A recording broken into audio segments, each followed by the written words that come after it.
चुनाव आयोग अपनी ही वेबसाइट पर अपलोड किए आंकड़ों में बुरी तरीके से फंस गया। आपको बता दें, चुनाव आयोग ने खुद माना है कि आखिर के 1 घंटे में 76 लाख वोटर्स ने वोटिंग की है। अब जब से ये आंकड़े निकलकर सामने आए, बवाल खड़ा हो गया। कोर्ट में याचिका दाखिल की गई और ये इस याचिका पर सुनवाई के दौरान कोर्ट ने नोटिस थमाया। एक तरफ जहां कोर्ट ने नोटिस थमाया, वहीं दूसरी तरफ चुनाव आयोग को लेकर आरटीआई में बड़ा खुलासा हुआ है। तो ऐसे में सवाल खड़ा होता है कि क्या चुनाव आयोग ने मोदी सरकार को फंसा दिया?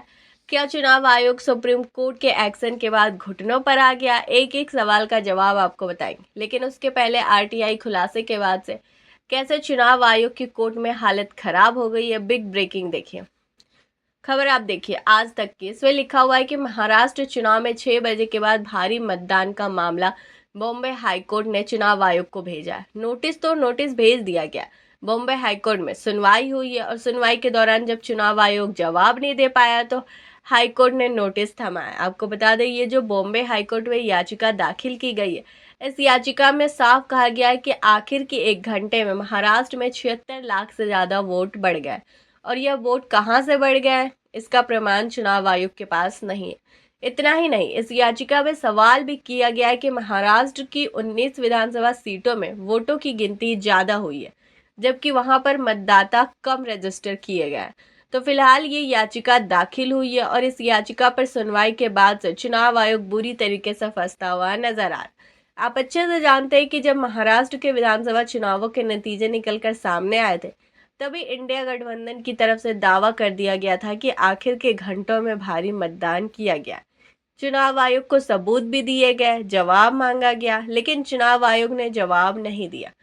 तो नहीं दिया, लेकिन अब कोर्ट में पेच फंस गया है। बता दें, जहां एक तरफ बॉम्बे हाईकोर्ट की तरफ से नोटिस जारी किया गया, वहीं दूसरी तरफ आरटीआई में भी बड़ा खुलासा हुआ है।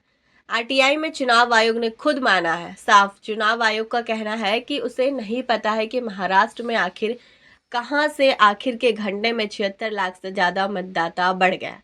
आपको बता दें, आरटीआई लगाई गई थी और आरटीआई में चुनाव आयोग से जवाब मांगा था कि आप ये बताइए कि आखिर के घंटे में जितने लोगों ने वोट मांगे उसकी पर्चियां कहाँ है। इस बार चुनाव आयोग ने साफ कह दिया कि आप जो जानकारी मांग रहे हैं वह जानकारी हमारे पास उपलब्ध नहीं है। आप देख सकते हैं कि किस तरीके से चुनाव आयोग बचते बचाते हुए निकलता हुआ नजर आ रहा है। यहाँ पर मैं आपको बता दूं कि जब भी वो वोटिंग का समय खत्म हो जाता है, उसके बाद मतदान होता है, जितने भी लोग लाइन में लगे होते हैं उनको पर्चियां बांटी जाती है।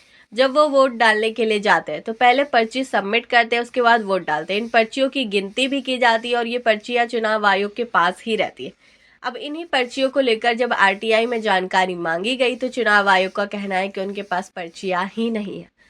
अब आप देख सकते हैं, एक तरफ इनके पास पर्चियां नहीं है, दूसरी तरफ 76 लाख से ज्यादा मतदाता बढ़ गए और तो और आलम ये हो चुका है कि जितने वोटर्स रजिस्टर किए गए उससे ज्यादा वोटों की गिनती हो गई है।